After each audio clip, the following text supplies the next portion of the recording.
네, 태전의 딸 김소연 변호사 연결해 봅니다. 안녕하세요. 네, 안녕하세요. 네, 네. 우리 저 김소연 변호사는 대전에서 천리를 보는데 G7까지 네. 한번 봐주십시오. 이재명이 이제 네. G7에 이제 네. 참관인 자격으로 간 건데 참관인 자격이야 네. 뭐야 무슨 자격이지 이번에? 뭐 하여튼 G7 멤버는 멤버는 아니지만, 아니지만 하여튼 뭐, 초청 받았죠. 뭐, 초청 예, 멕시코, 브라질, 뭐, 예, 남아프리카 공화국, 이런, 예, 그런 주변국들 레벨로 초청을 함께 받은 네. 거예요. 자 어떻게 그것만으로도 막, 자랑을 하고, 막, 대단하다는 등 민주당은 호들갑을 떨고, 예, 예, 네, 그러고 있는데 이제 뭐 정가에서는 예, 이재명 패싱 당할 거다라고 이제 말들이 추측을 많이 했거든요. 저도 네, 똑같이 추측을 했고. 예, 근데 아니나 다를까 예, 어제 대통령 전용기 대한민국이라고 써 있는 코리아라고 써 있는 예, 전용기가 캐나다에 도착했을 때부터 예. 아주 조롱거리가 됐어요. 왜냐하면 예. 대통령 전용기에서 각국 정상들이 입국을 할 때 네. 어떻게 합니까 보통 뭐 이렇게 도열을 해서 뭐 본인들 뭐라고 하지 의장식 이런 것들도 예, 뭐 하고 레드 카펫도 깔고 뭐 이제 하여튼 네 의전 행사를 하죠. 예. 의전을 하죠. 네. 그쪽 대통령께서 지금 어쨌든 G7 회의 때문에 직접 못 나오고 환대를 예. 못 한다 하더라도 예. 적어도 뭐 이렇게 좀 요인들이 정부 요인들이 나와서 예. 적어도 환영식을 하거나 인사를 하는데 꽃을 걸어준다거나 네. 하는데 그런 게 사진상으로는 못 봤어요 저는. 그러게. 일단 레드 카펫이 없더라고요. 예, 저도 못 봤어요. 예. 네, 이거는 제가 볼 때는 보이지 않는 암묵적인 예. 패싱이다. 음. 그리고 지금 캐나다를 비롯한 각국 정상들이 트럼프 눈치를 당연히 보거든요. 예. 미국 대통령 트럼프가 이재명 대한민국 대통령에 대해서 대놓고 비토를 하고 있는 게 아니냐 예. 이런 해석이 가능하고 심지어 이제 열심히 어쨌든 외교 라인에서 노력을 해서 캐나다 총리나 아니면 트럼프 대통령과의 독대를 면담을 좀 추진을 했던 것 같은데 네. 일단 둘 다 실패를 한 것 같고요. 예. 보도에 따르면 최초로 정상회담을 한 게 그리고 남아프리카 공화국 대통령하고 예. 정상회담했고 그리고 예. 이제 뭐 속보 이런 것들을 보니까 예. 일본과 한일 정상회담을 추진하고 이렇게 관계를 잘 하려고 노력을 하겠다는 식의 이제 보도가 나오던데 또 일본 하면 민주당이 그냥 아주 그냥 질색팔색을 하는 나라 아니에요? 그러니까. 네, 네. 아무튼 이재명의 외교는 아주 직전 대통령이신 우리 윤석열 대통령하고 아주 비교가 되는 일단 국격 자체가 아주 격화되는 지금 외교 참사를 처음부터 지금 일으키고 있다. 그리고 그것에 대해서 지금 트럼프 대통령이 이제 이란 이스라엘 중동 상황이 심각해서 조기 귀국을 하겠다는 어필을 했기 때문에 모든 면담들이 다 취소가 되고 막 이러고 있는데 심지어 이재명 정부 외교 라인 그리고 대변인은 그 내용 파악도 못 해가지고 뭐 듀레이션이다 뭐 이상한 소리를 해가면서 지금 아예 지금 파악 자체를 못 하고 있더라고요. 네, 외교 참사 시작부터 외교 참사다. 네. 네, 너무 속상합니다. 그러게. 대한민국 국민으로서 네, 좀 부끄럽고 속상해요. 그리고 이렇게 출국하는 장면이나 캐나다에 입국하는 장면 사진들을 봐도 뭐 우리 윤석열 대통령이나 김건희 여사님하고도 너무 비교가 되고 네, 그냥 가슴이 아파요. 속상하고. 아니 보기가 싫더라고.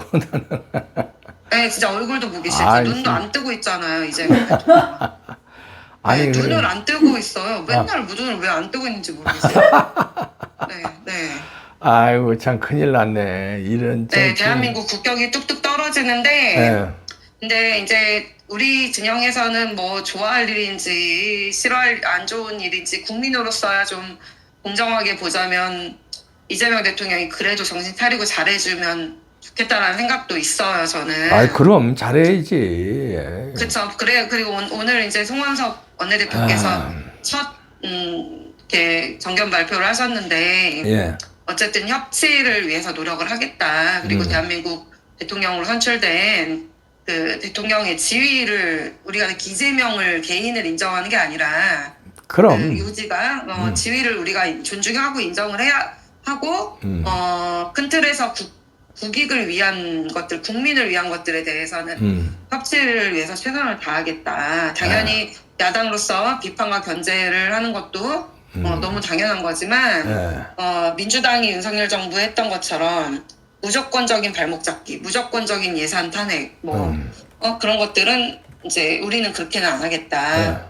품격 있는 협치를 기반으로 노력을 할 테니 니네도 정도를 지켜라. 그 정치 공세만 여당 됐으니까 작작해라. 약간 이런 식의 말씀을 하셨는데 그걸 기대를 상대방이 사실 젠틀해야 우리 쪽도 같이 똑같이 나가는 거잖아요. 네, 근데 이 민주당과 이재명 정부의 그런 기대 가능성이 우리가 없으니까 우리 국민들이 전혀 기대를 못 하잖아요. 그러니까 점점 이게 악순환이 뭐냐면 투쟁하지 않는 국민의힘에만 화살이 계속 돌아가고 국민의힘만 욕을 먹는 거예요. 근데 그러니까. 그렇다고 우리가 또 무조건 민주당이 윤석열 정부 했던 것처럼 발목 잡기 하고 투쟁만 할 수도 없고 참으로 난감합니다. 그럴 때일수록 정도를 지키는 이제 당 운영을 해야 되거든요. 그래서 저는 좀 나눌 건 나눠서 이렇게 국정 운영을 위한 의원들의 활동은 그거대로 하시고 어떤 정체성을 세우는 일 그리고 법치를 무너뜨리는 일 이렇게 정치를 망가뜨리는 일을 하는 뭐 범죄 이런 것들에 대해서는 또 별도로 단호하게 대처하고 이것을 양립 가능하게 좀 당 운영을 해줬으면 좋겠고 제발 내부에서 우리는 사과해야 된다, 우리는 숙여야 된다, 내부 총질하는 거 있잖아요. 그것만 안 해도 진짜 좀 신뢰가 생길 것 같아요. 그래. 민주당은 정말 똘똘 뭉치고 김민석 끝까지 보호하는 거 보세요. 그러게. 네. 무서워. 네. 네. G7에서 트럼프가 이제 뭐 물론 이스라엘 이란 전쟁도 있지만 뭐 이재명 만나기 싫어서 정상회담 하기 싫어서 저기 귀국하는 것도 있지 않을까. 왜냐하면 그쵸? 만나자는데 거기 있으면서 안 만나면은 또 이게 여러 가지 또 억측을 낳으니까 자리를 피하는 거죠. 왜냐면 정상회담을 하면 골치 아픈 상황이 벌어지니까 정상회담은 지금 당분간은 일단 할 수 없다는 신호로도 근데 그거는 해석됩니다. 너무 이재명 대통령을 과대평가한 거고요. 과대평가한 거예요? 네, 트럼프는 이재명 자체를 의식을 안 했을 것 같아요. 의식 자체를. 네, 왜냐면 이제 로이터 이런 거 보도를 봤더니 G7에서 회의 정상회담을 할 때 정상회의를 할 때 이란 이스라엘 중동 사태를 좀 심각하게 엄중히 봐라라고 요청을 트럼프 대통령이 이제 말씀을 하셨는데 이제 G7 멤버들이 우크라이나 러시아 전쟁만 중요하게 생각하고 지금 중동 사태에 대해서 잘 모르거나 관심을 갖지 않는 것을 크게 분노를 하시고 실망을 했다고 하더라고요. 그래서 G7 국가들에 대한 항의 표시, 불만을 그리고 엄포를 놓는 표시로 추후 일정을 보류하신 것 같아요. 오케이. 그래서 그 외에 기타 국가 에세트라 그냥 기타 국가들에 대해서는 에세트라 볼 때는 그냥 신경도 안 쓴 것 같고 이재명 누구야 이랬을 것 같은데 등등등. 네네네 그쵸 그냥 누군지도 모르고 그냥 뭐야 누구야 그때 전화 온 애야 뭐 이렇게 그냥 그렇게 생각했을 것 같은데 지금 이재명 대통령 체제는 우리가 지금 어쨌든 트럼프가 굉장히 미국 국내 상황도 지금 굉장히 엄중하게 강한 리더십을 보이고 있고 이란 이스라엘 사태도 결국에는 이스라엘이 주도권을 잡고 갈 거거든요. 미국과 이스라엘이 이런 상황에서 지금 옛날에 문재인이 했던 중립외교 무슨 전략적 모호성 온전자론 막 이런 거 있잖아요. 아마 이재명은 이제 당내에 예, 그 빨갱이들과 네. 그 당내 운동권 그리고 네. 또 지분을 갖고 있는 뭐 진보당이나 네. 그런 어떤 극단적 극좌 세력들 때문에 네.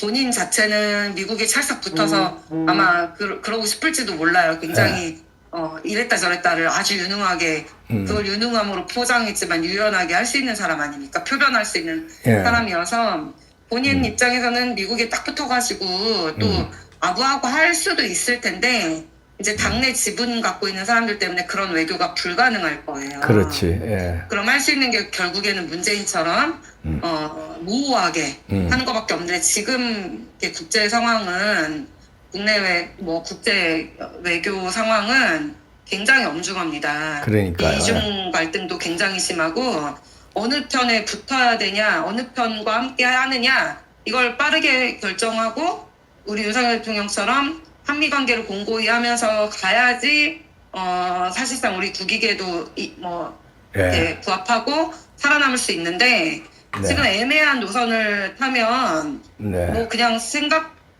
트럼프 대통령이 굉장히 냉정하게 본인 이익에 반한다, 자국의 이익에 반한다 싶으면 그냥 버릴 사람이거든요. 그러니까요. 예.